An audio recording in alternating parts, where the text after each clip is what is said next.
describe what happened? And it looked like you knew immediately how to do it.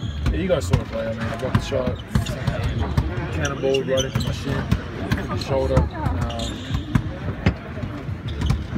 It was painful. I went down. The results the next day, and it is what it is. Was your first instinct that it was worse? Yeah, I thought I blew out my knee. Just the pain that I had. I've had an injury before. I had 2 cracks. That's the bone on bone.